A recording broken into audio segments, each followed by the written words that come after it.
Nasta'inu billah, kita memohon pertolongan kepada Allah. Akhwati fillah, hari ini kita akan belajar tentang bagaimana mengkafani mayit dan bagaimana menyolati jenazah. Ya, jadi mengkafani jenazah dan menyolatinya. Ya, teman-teman yang dimuliakan oleh Allah Azza wa Jalla, setiap yang berjiwa pasti akan meninggal dunia. Dan ketika jenazah sudah saatnya dikafani, maka mengkafani mayit ini hukumnya adalah seperti memandikannya, ya, yaitu fardu kifayah. Dari Abdullah bin Abbas radhiyallahu an, beliau pernah bercerita tentang orang yang meninggal karena jatuh dari untanya. Kemudian Rasulullah Shallallahu Alaihi Wasallam menyuruh Ibnu Abbas untuk memandikan dengan air bidara dan mengkafaninya dengan 2 lapis kain. Wa kaffinuhu fi thawbain. Rasulullah SAW menyuruh Ibnu Abbas agar orang yang jatuh dari unta tersebut dan meninggal dunia kemudian dimandikan dan dikafani dengan 2 lapis kain. Nah, kecuali orang yang meninggalnya dalam keadaan tidak ihram, maka dia harus dikafani dengan 2 lapis kain, atau para ulama juga berbeda pendapat, atau mengkafani jenazah sekedar menutup seluruh tubuhnya dengan bagus, ya. Jadi di sini kalaupun misalnya mau 2 kain, ataupun misalnya tidak ada, maka hukumnya adalah sunnah. Jadi kalau untuk mau melebihkan atau dilebihkan, itu hukumnya adalah sunnah. Karena Rasulullah SAW pernah mengatakan bahwasanya apabila salah seorang di antara kalian mengkafani saudaranya, maka hendaklah memperbagus kafannya. Baik, kecuali orang yang meninggal dalam keadaan ihram, teman-teman.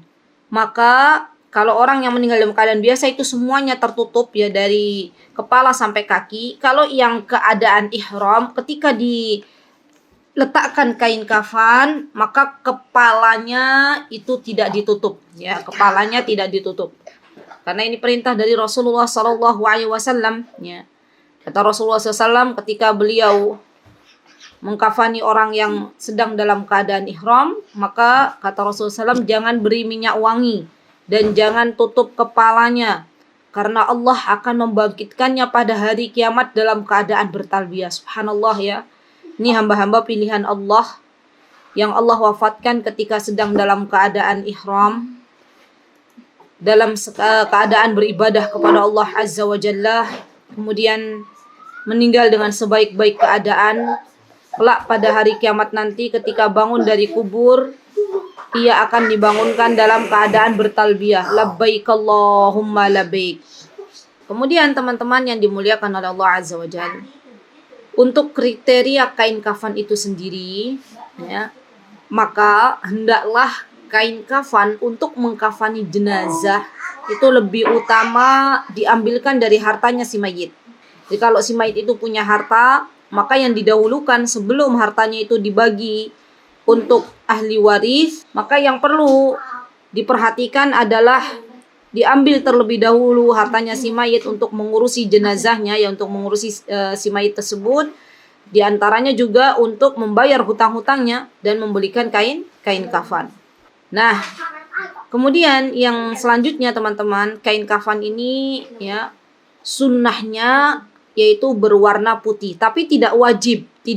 Ingat, menggunakan kain kafan itu hukumnya sunnah, dengan kain kafan yang berwarna putih. Kalau misalnya tidak ada kain kafan yang berwarna putih, maka tidak apa-apa, karena ini tidak wajib. Kita sering melihat kalau misalnya ada yang meninggal di Masjidil Haram, kemudian kita lihat ditutupinya dengan kain yang dengan selimut. Saya juga ketika dulu belajar di Timur Tengah juga pernah melihat ada mayit itu ditutupinya dengan selimut, berwarna hitam atau berwarna selain warna putih, karena memang menutupi kain kafan atau menggunakan kain kafan yang berwarna putih itu hukumnya sunnah. Rasulullah SAW pernah memberitahukan kita semuanya, teman-teman. Kata Rasulullah SAW, pakaikanlah pakaian yang berwarna putih, ya, dan kafanilah mayit dengan kain berwarna putih, karena itu adalah sebaik-baik pakaian kalian. Jadi, kalau ada memang kain yang berwarna putih, pakaikan. Tapi kalau tidak ada, maka tidak apa-apa menggunakan kain selain warna putih. Dan disunahkan menggunakan 3 helai kain putih, teman-teman. Jadi disunahkan menggunakan 3 helai kain putih. Ini untuk laki-laki biasanya, ya. Dan jumhurul ulama mengatakan untuk wanita, jenazah wanita itu boleh menggunakannya sampai 5 helai kain kafan. Wallahu ta'ala alam bisawab. Kalau misalnya 3 itu cukup, maka cukupkan 3. Tapi kalau misalnya 3 itu kurang, maka boleh menggunakan sampai 5. Dan pendapat ini dikuatkan oleh Syekh Ibnu Utsaimin rahimahullah. Beliau mengatakan, kata beliau, hendaklah seorang wanita ketika dia cukup dengan 3 helai kain, maka untuk kain kafan wanita cukup 3 saja. Ya, jadi kita nanti lihat nih, kira-kira jenazahnya seperti apa. Kalau misalnya 3 itu cukup, maka ini boleh, ya, tanpa harus 5. Ya. Nanti ada tambahannya biasanya kalau wanita ini, ya, terutama kaum wanita, jenazahnya wanita biasanya dibuatkan sarung, ya, atau juga bisa dibuatkan jilbab, ya, dan juga gamis bagi mayit wanita, ya. Subhanallah. Orang hamba Allah, ya, yang tidak mau menutupi auratnya pada waktu hidupnya, kelak akan dipaksa oleh Allah Azza wa Jalla menutupi seluruh tubuhnya ketika nanti dia meninggal dunia, dan dia tidak bisa lagi menolak, ya, karena yang mengurusi dia adalah orang. Maka sebelum datang kematian bagi saudari-saudariku yang belum mau berhijab, ya, jangan tunggu sampai nanti datang kematian baru berhijab, ya, karena ini akan menyesal. Allah Azza wa Jalla memerintahkan untuk kaum wanita menutup hijab, baik itu dalam keadaan dia hidup sampai dalam keadaan dia sudah meninggal dunia. Lihat, ya, dipakaikan gamis, ya, dipakaikan sarung, dipakaikan jilbab, dan semuanya itu dalam rangka mengkafani bagi kaum wanita. Dan kain kafan untuk anak kecil, ya, cukup dengan gamis dan 2 lapis kain kafan saja. Jadi anak kecil dia kain kafannya tidak selebar orang dewasa, ya. Dan juga tidak juga diharuskan kain kafan itu dari harga yang mahal, ya. Jadi tidak harus dengan harga yang mahal. Yang paling penting kain kafan itu bisa menutupi mayit dan tidak tipis sehingga tampak kulitnya. Mungkin nanti suatu hari kelak ada yang jual kain kafan misalnya, ya. Kemudian ada yang bilang kain kafannya mahal, maka semakin dia nanti dikuburnya akan lebih nikmat misalnya.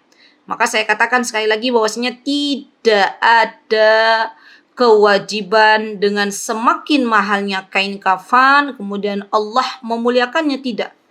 Yang paling penting kain kafan itu ia gunakan atau ia dapatkan dari harta si mayit, dan juga kain kafan tersebut cukup untuk menutupi jenazah yang akan dikafani. Teman-teman yang dimuliakan oleh Allah, dan juga ada sunnah yang seharusnya kita perhatikan di dalam mengkafani mayit adalah memberikan wewangian untuk kain kafan, ya, karena Rasulullah SAW menyuruh, ya, para sahabatnya ketika mengkafani jenazah, kata Rasulullah SAW, idza jammartumul mayyit fajammiruhu salasan. Kalau kalian mengkafani jenazah, maka berikanlah wewangian kepada mayit, dan berikanlah 3 kali. Yang saya pahami, yang nama jammar atau jammir itu biasanya lebih, kalau orang sana itu bisa pakai bukhur, bisa juga pakai minyak wangi, ya. Minyak wangi dikasih wewangian, dan 3 kali. Subhanallah, orang menghadap Allah, ya, akan menghadap Allah itu luar biasa. Diperhatikan bagaimana kebersihannya, bagaimana aromanya, sampai semua hamba Allah yang kelak akan menghadap Allah, ya, semuanya aromanya itu baunya wangi, ya, karena akan menghadap Allah Azza wa Jalla. Nah, teman-teman yang dimuliakan oleh Allah Azza wa Jalla, setelah kita tahu bahwasanya kain kafan yang dipakai oleh laki-laki dan perempuan itu sama, 3 lapis, kecuali memang ada wanita yang membutuhkan kain kafan lebih dari 3, maka diperbolehkan, ya.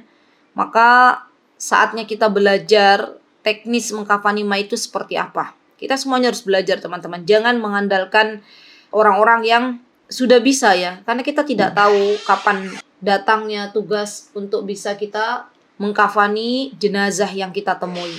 Yang pertama, kain itu bisa kita potong-potong dan kita buat tali-tali pengikat, ya. Tali-tali pengikat kain kafan secukupnya, kemudian dibentangkan, dan setelah tali-tali pengikat kafan dibentangkan, maka kemudian dibentangkannya kain kafan, ya, lapis pertama di atas tali-tali tersebut.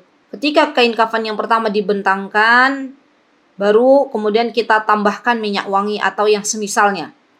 Setelah itu dibentangkan kembali kain kafan yang kedua, ya, di atas lapisan yang pertama, kemudian diberikan minyak wangi lagi, dan dibentangkan kain kafan yang ketiga, ya, di atas lapisan yang kedua, kemudian dibentangkan atau dikasih minyak wangi lagi.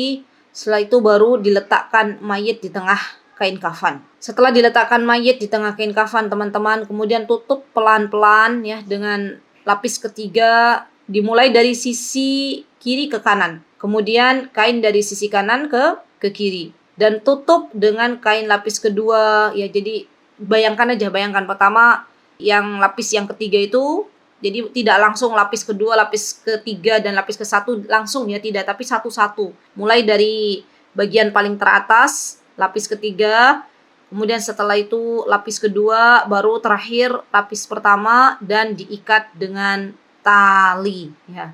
Selesai, alhamdulillah, mengkafani mayit, teman-teman. Dan subhanallah, kain kafan itu tidak berkantong, ya. Kain kafan itu tidak bersaku. Maka yang akan kita bawa bukan harta yang saat ini kita tinggalkan, tapi yang akan kita bawa kelak bersama kain kafan kita adalah amal-amal solih kita. Harta yang kita sedekahkan, amal solih yang kita tinggalkan, itu semua yang akan kita bawa.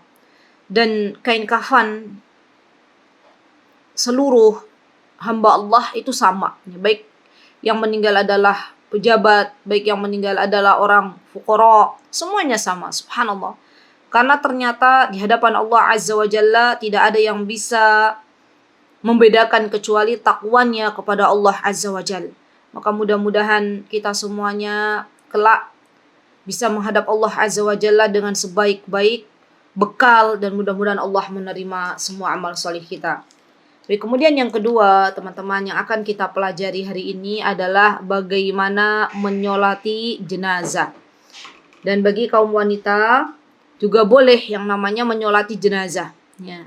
Jadi diperbolehkan bagi kaum wanita untuk menyolati jenazah. Dan hukum menyolati jenazah itu sama, ya, seperti hukum mengkafani mayit, sama seperti hukum memandikan mayit, yaitu fardu kifayah, ya. Berarti kalau fardu kifayah, kalau misalnya memang ada yang sudah menyolati, maka gugurlah, ya, bagian yang lainnya, ya. Tapi kalau misalnya tidak ada yang menyolati sama sekali, semuanya berdosa. Jadi harus kita tetap belajar untuk bagaimana menyolati mayit atau menyolati jenazah. Baik, teman-teman yang dimuliakan oleh Allah Subhanahu wa taala, ketika seorang wanita dia ikut menyolati jenazah, ya, hendaklah ia tidak berdesak-desakan dengan kaum laki-laki. Dan jenazah, teman-teman, boleh disolatkan, ya, di masjid, itu adalah tempat yang diperbolehkan, atau menyolatinya di luar masjid, ya, atau di tempat khusus yang disediakan untuk menyolatkan jenazah. Kalau misalnya tidak bisa di masjidnya, maka boleh juga menyolati jenazah di rumahnya, ya. Kalau misalnya memang ada udzur, ya, maka boleh juga menyolati jenazah di rumahnya. Kemudian di antara yang harus kita perhatikan dalam menyolati jenazah, teman-teman, posisi imam, ya, dalam sholat jenazah ini. Jika jenazahnya wanita, maka imam disunahkan berdiri di tengahnya. Dan jika jenazahnya laki-laki, maka imam sholat jenazah itu berdiri di arah kepalanya. Dan kita berarti harus tahu, kalau kita mau menyolati jenazah, kita harus paham, ini kira-kira jenazahnya ini wanita atau laki-laki. Kalau wanita, berarti imamnya disunahkannya berdiri di tengahnya. Kalau misalnya jenazahnya laki-laki, maka imamnya berdiri di arah kepala jenazah tersebut. Kemudian teman-teman yang dimuliakan oleh Allah, disunahkan juga berbaris 3 shaf ya di belakang imam meskipun jumlah makmumnya sedikit. Nah, ini disunahkan berbaris 3 shaf di belakang imam. Dalilnya Rasulullah SAW pernah mengatakan ma min muslim yamutu fayusalli alaihi thalathata sufufin minal muslimin illa aujab. Kata Rasulullah SAW, tidaklah seorang meninggal dunia ya kemudian disolatkan oleh kaum muslimin yang berbaris 3 shaf, melainkan ia pasti mendapatkan syafaat. Jadi kalau sholat jenazah, itu kalau bisa barisnya itu ke belakang 3 ya, 3 shaf. Kenapa? Agar si mayit ini dapat syafaatnya. Ya, subhanallah. Kelak nanti si mayit akan mendapatkan syafaat dari orang-orang yang mendoakannya. Subhanallah. Karena inti dari sholat jenazah ini adalah semuanya doa untuk mayit. Doa untuk mayit. Semakin banyak jamaah yang menyolati jenazah atau mayit, maka akan semakin baik bagi si mayit. Subhanallah.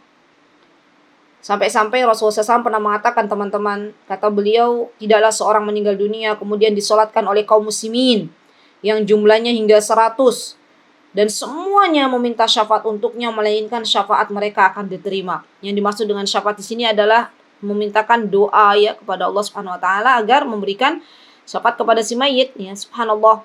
Dan ini teman-teman, kita berdoa kepada Allah Azza wa Jalla, mudah-mudahan ketika nanti besok kita meninggal dunia, mudah-mudahan kita bisa meninggal dunia dalam keadaan ihram di kota Makkahul Mukarramah, disolati ribuan orang yang sedang melaksanakan ibadah umrah ya, ibadah haji, atau kita diwafatkan oleh Allah Subhanahu wa taala di kota Nabi kita Muhammad sallallahu alaihi wasallam di kota Madinah Nabawiyah dan disolatkan ya dengan atau disolatkan oleh banyak jamaah yang sedang solat di Masjid Nabawi. Subhanallah, sebuah keindahan tersendiri bagi hamba-hamba Allah yang Allah pilih untuk meninggal di 2 kota, itu di kota Makkah dan di kota Madinah. Dan kita berdoa kepada Allah Subhanahu wa taala sebagaimana doanya Umar, Allahumma inna nas'aluka syahadatan fi sabilik waj'al mautina fi biladi nabiyyika Muhammadin sallallahu alaihi wasallam. Ya Allah, jadikanlah atau berikanlah syahid kepada kami dan wafatkanlah kami di kota nabimu, yaitu kota Nabi kita Muhammad sallallahu alaihi wasallam. Karena barang siapa yang meninggal di kota Nabi, ia akan atau dia berhak mendapatkan syafaat dari Nabi kita Muhammad sallallahu alaihi wasallam. Semoga Allah mengabulkan doa-doa kita dan semoga kita diwafatkan di kota Nabi kita Muhammad sallallahu alaihi wasallam. Baik. Kemudian teman-teman yang dimuliakan oleh Allah, setelah kita mengetahui ya di mana posisi imam, maka saatnya kita belajar bagaimana tata cara sholat jenazah. Dan syarat-syarat sholat jenazah ya, itu sama dengan sholat wajib. Misalnya dalam keadaan bersuci terlebih dahulu, ya dalam keadaan menghadap kiblat, dalam keadaan menutup aurat. Ini kan sudah kita pelajari ya di sholat wajib ya, syarat sholat. Nah, sama persis sholat jenazah juga syaratnya seperti yang sudah kita bahas dalam pembahasan sholat wajib. Ya. Adapun tata pelaksanaannya, yang pertama, dan yang perlu diingat yang namanya sholat jenazah ini teman-teman, tidak ada ruku dan tidak ada sujud. Ya, sekali lagi, sholat jenazah ini tidak ada ruku dan tidak ada sujud. Ya. Pertama yang harus dia lakukan adalah yang mengangkat kedua tangan untuk takbiratul ihram dan meletakkan tangan kanan di atas tangan kiri ya, di atas dada. Kemudian setelah itu membaca surah Al-Fatihah. Membaca surah Al-Fatihah dengan secara pelan, dengan sir ya, bukan dengan jahr, bukan dengan secara terang-terangan. Kemudian setelah itu bertakbir untuk takbir yang kedua ya, dan membaca salawat ya. Membaca salawat Ibrahimiyah ya. Allahumma shalli ala Muhammad wa ala ali Muhammad kama shallaita ala Ibrahim ya, dan sampai terakhir. Kemudian setelah itu dia takbir ketiga, ya, membaca doa untuk mayit dan membaca atau takbir keempat dan membaca doa untuk mayit. Di antara doa-doanya teman-teman yang dibaca ketika teman-teman menyolati jenazah, teman-teman nanti bisa membaca doa Allahumma gfir lahu warhamhu wa'afihi wa'fu anhu wa akrim nuzulahu wa wassi' madkhalahu waghsilhu bil ma'i wal thalji wal barad wa naqqihi minal khotoya kama naqqaita thawbal abyadha minad danas. Subhanallah. Doa ini indah sekali kalau misalnya dia paham maknanya, ya. Kita ketika mendoakan mayit kita itu meminta kepada Allah Azza wa Jalla agar Allah mengampuni mayit tersebut, agar Allah merahmati mayit tersebut, agar Allah memaafkan mayit tersebut, agar Allah muliakan tempatnya, agar Allah lapangkan kuburnya, agar Allah sucikan dengan air salju dan embun, ya. Sebagaimana Allah telah sucikan atau sebagaimana Allah telah bersihkan pakaian dari kotoran. Kemudian di antaranya doanya juga wa abdilhu daron khairan min darihi, dan gantikanlah untuknya rumah yang lebih baik daripada rumahnya yang dulu di dunia. Subhanallah. Wa ahlan khairan min ahlihi, dan keluarga yang lebih baik dari keluarganya. Wa zaujan khairan min zaujihi, dan pasangan yang lebih baik dari pasangannya. Wa adkhilhul jannata wa a'idhu min adzabil qabri au min adzabin nar. Wahai Rabb, ya, kita meminta kepada Allah doa untuk si mayit ini, masukkanlah ia ke dalam surgamu, lindungilah ia dari adab kubur atau adab neraka. Subhanallah. Ini doa sangat-sangat luar biasa, teman-teman, ya. Atau kita bisa juga mendoakan mayit dengan doa yang telah diajarkan oleh Rasulullah SAW, dengan doa beliau, Allahumma gfir li hayyina wa mayyitina. Ya Allah, ampunilah orang-orang yang masih hidup dan orang-orang yang telah meninggal dunia. Wa syahidina wa ghaibina, orang-orang yang ada dan orang-orang yang tidak ada. Wa saghirina wa kabirina, anak-anak dan orang-orang yang dewasa. Wa dzakarina wa unsana, orang-orang laki-laki maupun wanita dari kalangan kami orang-orang beriman. Allahumma ya Allah, man ahyaitahu minna fa ahyihi 'alal Islam. Siapa yang engkau hidupkan di antara kami, maka hidupkanlah ia dalam fitrahnya, yaitu agama Islam. Wa man tawaffaitahu minna fatawaffahu 'alal iman. Dan siapa yang engkau wafatkan di antara kami, maka wafatkanlah ia di atas iman. Allahumma la tahrimna ajrahu wa la tudillana ba'dahu. Ya Allah, janganlah engkau halangi kami dari pahalanya dan janganlah engkau sesatkan kami setelahnya. Subhanallah. Ini doa yang sangat-sangat indah, teman-teman. Maka di antara PR untuk kita, ya, selama kita masih diberikan kehidupan oleh Allah Azza wa Jalla, maka saatnya kita belajar doa-doa untuk menyolati jenazah, menyolati mayit. Karena pastinya kita sangat senang dan sangat bergembira manakala ketika kita sudah terbujur kaku, ya. Dan saatnya kita menghadap Allah, kemudian adanya orang-orang menyolati kita, kita pengen orang-orang yang menyolati kita mendoakan kita.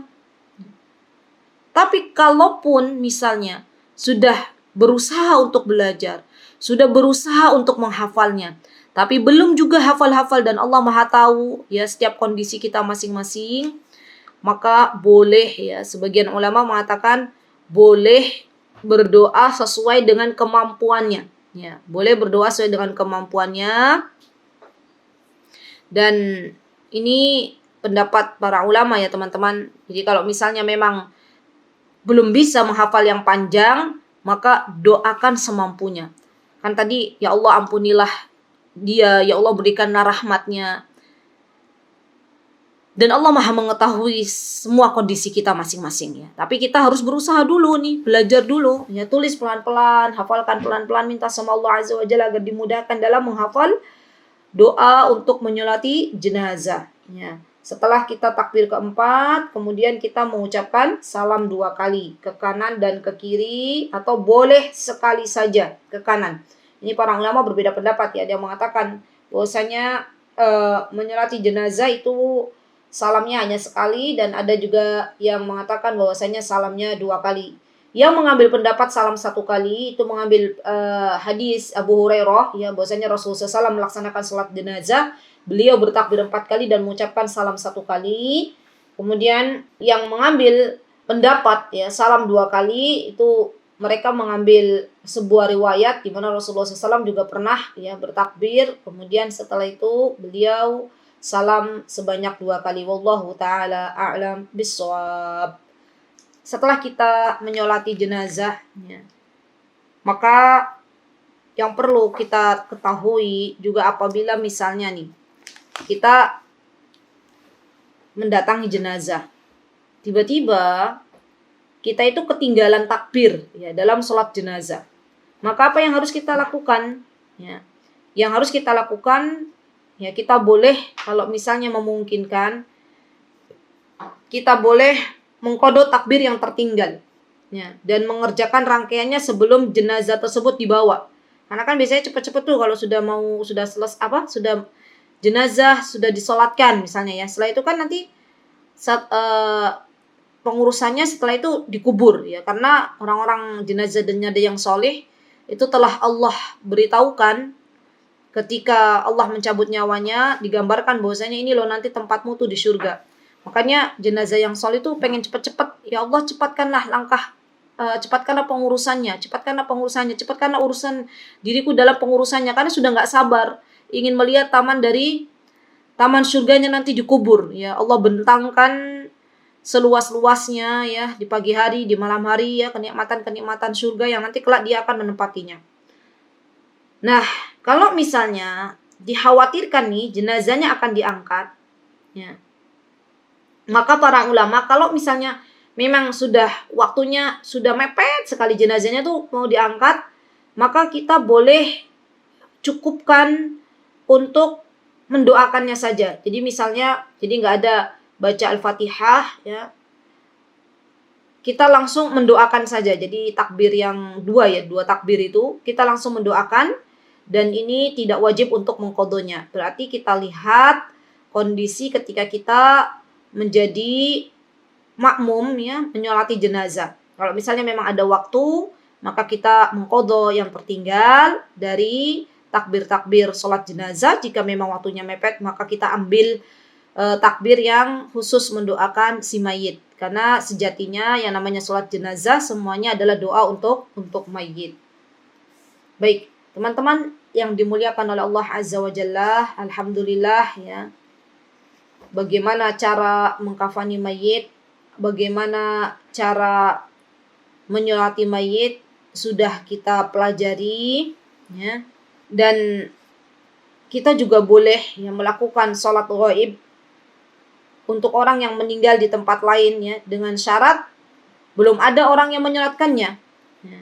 Karena Nabi SAW pernah, ya, mengabarkan kepada orang-orang tentang kematian Najasyi pada hari wafatnya. Najasyi ini raja di Habasyah, ya, kemudian beliau keluar bersama para sahabat yang menuju tempat untuk sholat, ya, dan beliau bertakbir 4 kali takbir melaksanakan sholat ghaib.